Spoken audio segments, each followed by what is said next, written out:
At number 1, Reece Walsh. 2, Xavier Coates. 3, Valentine Holmes. 4, Hamis the Hammer. I always Tabai Fido. Murray Tuolangi. 6, Tom Dearden. 7, DCE captain. 8, Cotter. 9, Hunt. Lindsay Collins at 10. Sewer gets back into the Queensland team at 11. 12, Nanai. 13, Paddy Carrigan. 14, Harry Grant. 15, Fodawaker. 16, Jaman Hopgood. 17, Selwyn Cobbo. 18, Kofusi. 19, Piakora. 20, Ezra Mam. Look, I wouldn't say there's many bombshells in this selection, but I would say the biggest bombshell is not only did Fifita not make the starting 17, not even the 13, not even the bench, not even the 20, he didn't make the squad at all. Now, Billy Slater has come out and said basically Fifita set himself some standards last year that he really reached, and this year that he felt that he hadn't really had the same standards, which is ironically enough, if you look at Fifita statistically, he's having a great year. You know, statistically, there's an argument to be one of his best years. But Billy Slater has implied that they've clearly watched his games, watched a lot of tape, and there must be little 1%ers that you can't put on the stat sheet that Fifita is probably, that he isn't kind of doing. Look, it sends when you talk about strong message, like, for example, when Kalen Ponga and Gagai were dropped, I don't think it was for the 1%ers. It was more just Reece Walsh has got the hot hand, he's playing really well. And Gagai, his form just hasn't been that great at Clubland. Whereas Fifita, geez, it sends a strong message of like, we don't care how well you play. If you don't fit the standards that we're trying to set, we will not select you. We will not select you. And look, I think there's a lot of New South Wales fans out there going, thank God Fifita's not selected. And it may come true that we miss an explosive edge back rower. You know, obviously we've got Nanai there, but, you know, Fifita, we missed Fifita's explosiveness. But as I said, standards don't just exist when it suits you. They also exist when they don't suit you. And I'm sure Billy Slater, it was a hard decision for him to leave a guy like Fifita out, knowing that he can change matches. But it sends an incredibly strong message to anyone in that squad and anyone wanting to be in that squad that we don't care how good you are statistically. There are a few things, you know, off the ball that you need to do to fit the mould of a Queenslander. Thoughts on Fifita not making the squad? Mate, it's hard to leave Fifita out of a Supercoach side week to week. To leave him out of an Origin side is such a big call, but I'm at the point with Slater where I've just come to accept he can just see shit that others can't. And there's something in there, you know, I don't know if it had something to do with the contract situation or what, however that played out or whatever, but as much as it shocked me to see, like even when all the journos were reporting it, I just went, oh, I don't know. I thought it got leaked so that he ripped and teared on the weekend. Yeah. I thought that's what was happening. He was getting like the whole, oh, he's not going to make it, so he goes out and rips and tears. Especially to see him, as you said, mate, to not be in the squad at all. Yeah, that has shocked me, but I hate to say it, but I have no doubt that Billy Slater's probably made the right call for whatever reason I can't see at the moment. Timmy? I'm equally excited and terrified. I can't believe they didn't pick him anywhere. At the same time, it terrifies me that Billy Slater has seen something in his game that he said, this doesn't suit my style of play and my Queensland team. But for whatever reason, Jeremiah and Jaden Seward, they do have what David Fifita doesn't. But all in all, I'm like Guru. You just have so much faith, or you would as a Queensland, in Billy Slater and his selections. But as a Blues supporter, I'm stoked that David Fifita's not there. And the reason being is that I think a large part of why he hasn't been picked is, as you said, Campy, a few of those things the stats don't show, and probably some effort errors in and around the ruck. You know, how good is his covering defence? What are his effort errors? Like, how quick does he get back from getting up from a tackle and getting back into the defensive line? His line speed in D. I'm assuming it's little things like this where there isn't a stat for. And I'm 100% sure that Billy Slater has a great reason for not picking him. But what I don't understand is that, all right, if he's lazy in some areas, surely he's good enough to be on the bench and say, mate, come on and just give us 25 minutes of effort, your best, and just tear the Blues apart.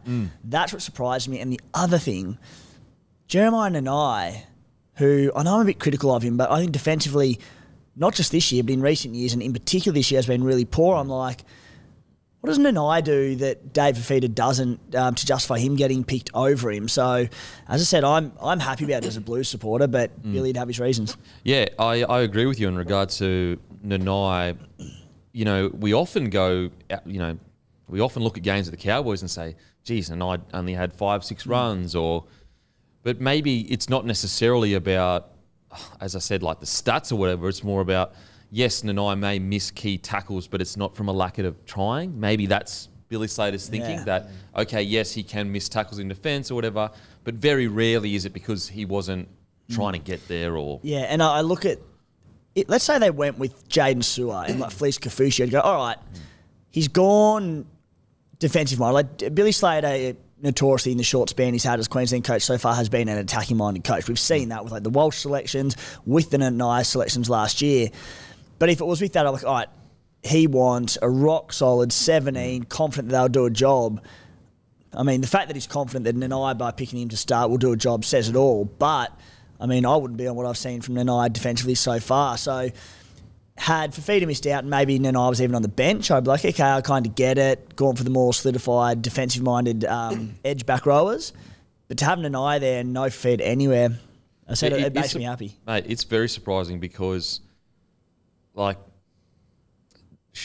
you could find areas in games of these other players where they have been like a little bit lazy or missed tackles. It makes me wonder, did the contract situation play into it to a degree? I almost think certainly. Is that something that as Queenslanders, you know, you don't want players carrying themselves like that maybe? And they were just like, look, you know, we don't carry ourselves like that as Queenslanders, and doesn't mean that you can't forgive Dave Fifita or whatever. But at the same time, we want players in here that can handle those situations a little bit better. Again, that's pure speculation. I don't... It wouldn't have been Cherry Evans that made the call then. Yeah. Good one, Matty. Thanks. Thanks. Because you go back, though. I'm so happy with it as well. You go back, though. And I think there were whispers that was a part of the reason why DC didn't get selected throughout those years. Again, that was pure speculation. It's like, what did we sit here and say 18 months ago about Dave Fifita when there are a few question marks around him? Maybe it's a bit longer than 18 months, but we said there was clearly effort areas weren't there and there were defensive lapses and he wasn't running enough. All he's done in my last 2 years is he has like 18 to 20 runs a game. This is a Titans outfit this season that lost like Tino, their main enforcer. They've lost their spine. They've lost so many players. And I just think Fifita has picked up so much slack. At Origin level, we literally said, mate, have more runs, take more tough carries.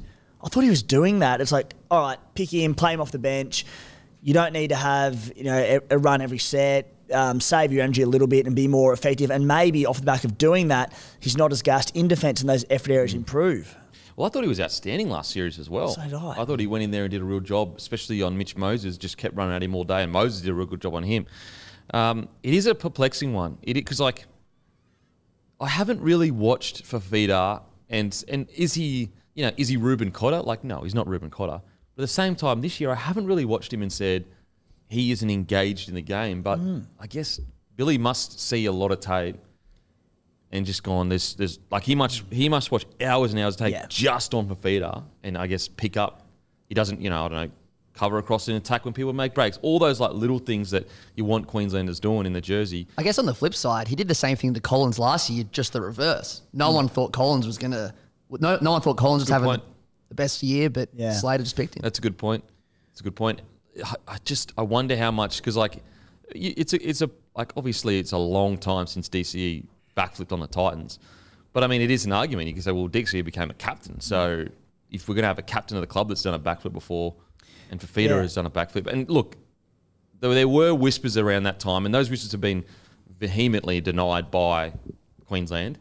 That part of the reason why DCE wasn't brought in at stages was because of that whole situation. So I wonder if it played a part. I don't know. Yeah, I don't know. Yeah.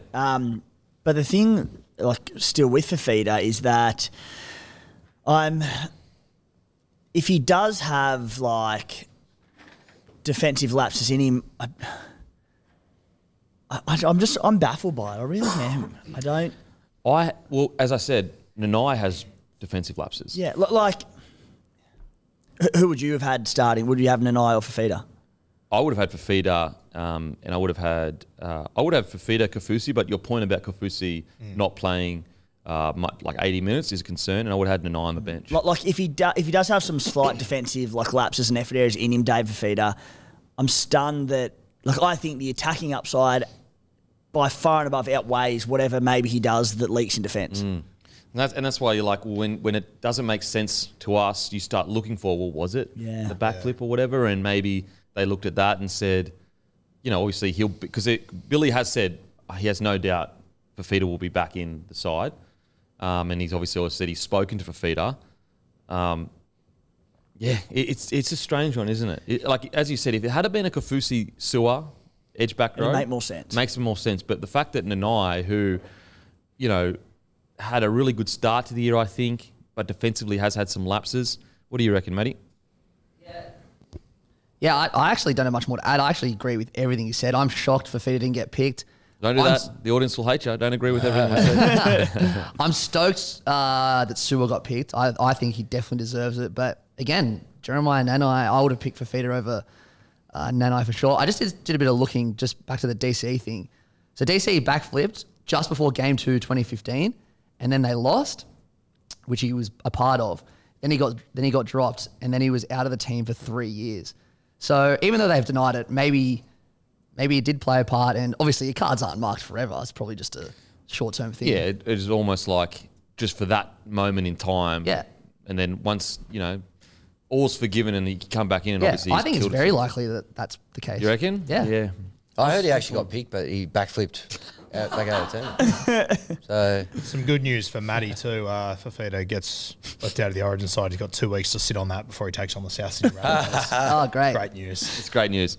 So look, as I said, I think that if Billy Slater was a rookie coach, he'd be getting torn to shreds. But I think the fact that he's won back-to-back series, people are going, you know what? I trust that he has seen something that I'm not seeing. Well, I think off the back of last year when he left Gagai and those guys out, when we all sort of went, what the fuck is going on here? He's been the best player for a long time, Gagai.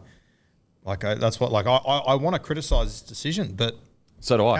How can you when he clearly? Yeah. Well, what we do know for sure is he watches a lot of tape, so he's clearly seen something that we haven't seen. That's what scares me. I'm like, he must be so confident in this decision to say, no, I'm happy to leave him out. The whole squad too. And I would love to know whatever the and maybe it is the contract stuff, but if it's stuff on field, like, mate, ever since Lindsay Collins last year, like, I just watch him like he's a different fucking footballer now. I just see things with Lindsay Collins that I feel like he's only started doing since last year, but I'm confident he hasn't. Yeah, he's done it before. See these he was. We just didn't see it, but Billy saw it. Yeah. It's and I'm sure whatever it is with Fifita would be a very similar situation. And I know we'll get to him just off the back of it, mate. Like, congratulations to Jaden Sewer. Oh, mate.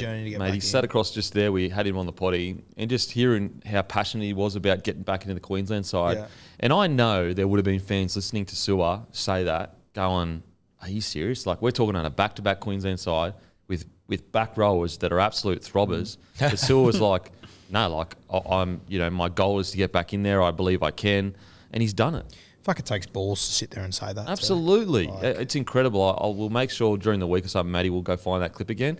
Because good on him. Because also, he hasn't done it at a best club. He's done it at Dragons, who, relatively up and down. And he's ripped and teared, fought his way all the way, not just into the squad, into the starting side, over guys like Kaufusi, over guys like Fifita. Just back to the Fifita thing just quickly. I do feel like leading it out of the whole squad it almost feels like it's sending him a message. Yep, definitely. Like that's a message. Like the fact that you're bringing in Kaufusi, like before him, and Brendan Piacora. Now I know Piacora's there for experience, but it feels like a message being sent to Fifita. I think without a doubt, it's a message being sent. Is there a? And look, Billy Slater has been really clear about this. He doesn't look towards Game 2 or Game 3 or next series. He looks towards winning that game. But do you think there's a part of him that hopes Fifita goes out and goes mental, and then Game 2 he just brings him? Do you reckon there's a part of that? Yeah. Like I even think it's even like just to add another layer to it. They've picked Selwyn Cobbo on the bench. It feels like it's definitely a message. It feels like a message to me, 100%. And I have no doubt that Fifita's going to have a huge month or two. And it's Origin. Throughout a series, you get so many injuries, so many suspensions, especially nowadays with HIAs and whatnot. Like, I'm confident he plays at some point. Yeah. Yeah. And when he gets in there, Christ. Sorry, I'm just thinking of Matty's glorious moment that he had earlier before. DCE. Oh, the zinger. The zinger. Because like what people don't know in the studio is I can see when he wants to talk. And so he had the mic to his phone just like Waiting. to his mouth just going, I've got this bastard. He had the biggest grin on his face. Luna Park. What did you down there. say? Didn't call DCE then. And so while this whole Fifita chat's been going on, I've been trying not to laugh because I know how much he loved that, especially as a New South Welshman. So look, as I said, I think that if Billy was a rookie coach or a coach coming off series loss, he'd be getting smashed for this. I think a lot of us sit back and go, he must be, like, because he's a success at the moment, we go, yeah, he must see something. But this is how quickly things can change. If this series is lost, people will be looking back and saying, this Fifita call was, you went too far into the whole setting a standard and instead of going the best players in your 17 kind of thing. I personally, right now, just in my own personal opinion of like what I like as leadership and as if you are going to lead a group of men, I love that whether you agree or disagree with it, Billy Slater's standards are a certain whatever they are, and he will not budge on them. Like he's a principled man where he's going, when I select this team this year, there is a certain standard you have to meet in every part of your life and playing ability. And if you don't meet that, then you don't deserve the jersey. And I think that that's something that Queensland have done so well for at least 15 to 20 years now, is making that jersey be like, you have to earn this jersey. Like you are not just given it. You play a couple of games. Like, for example, he spoke about Hopgood and Hopgood's journey, and in the interview went as far back as Hopgood, growing up in Queensland and going down to Sydney. He even said he was went down to Sydney, tried with the Penrith Panthers, and some people felt he stayed there probably a little bit too long. Like things like that, knowing the detail of a guy like Hopwood's career of that's something like Roo knows. You know what I'm saying? Where you would go, well, he might have spent a bit too long at Penrith behind a better the best team in the comp, where he chopped off 2 years of his NRL career. Yeah. And that's detail. Like Billy Slater is talking about the reserve grade time of Hopgood. And I have no doubt I know for a fact Slater was well and truly aware of Hopgood when he was at the Panthers already. And that shows you that is detail. So much that you're he's probably spent a year or two too long in reserve grade. So that happened 3 years ago or something now. I did an interview with Jermaine at the start of the year, and at the end of it I said, best of luck this year, mate. I hope you make your Origin debut in a Game 3 loss. And he looks me in the eyes, he goes, yeah, only because we've slapped you in the first 2 games. Oh, love that. Touché. Kempy, as a bloke who spent a lot of time with Guru each and every week, can you please never compare his footy brain to Billy Slater? Are we saying Roo for next Blues coach? Is that what we think? Hey, throw him in there. Yeah? Throw him in there. Then I'll just start playing mind games with him every Monday. Just be fucking into his head. So look, yes, right now we're all high on Billy Slater and we're all like, he must see something. But that's because he just won a series. The only way you keep that kind of confidence in your decision-making is by winning series. So this decision looks, we're okay with it now because of what he's done in the past 2 years, but you could get to the end of the series because all we have to remember is Freddie Fittler was hailed as the GOAT after 2 series for New South Wales. And then now all people can remember was all the bad stuff he did. They forget all the good stuff he did at the start. So I do think it's going to be interesting on how history kind of reflects this decision because it's a big call. Yeah, man. I'm happy to go on record and say that I don't think it's the right decision. I can't believe he's not in there. But I'd 100% back Billy Slater and the decisions that he does make, but I can't make a lot of sense out of it. Obviously, he's seen stuff we haven't, but it'd have to be a hell of a lot. Yeah.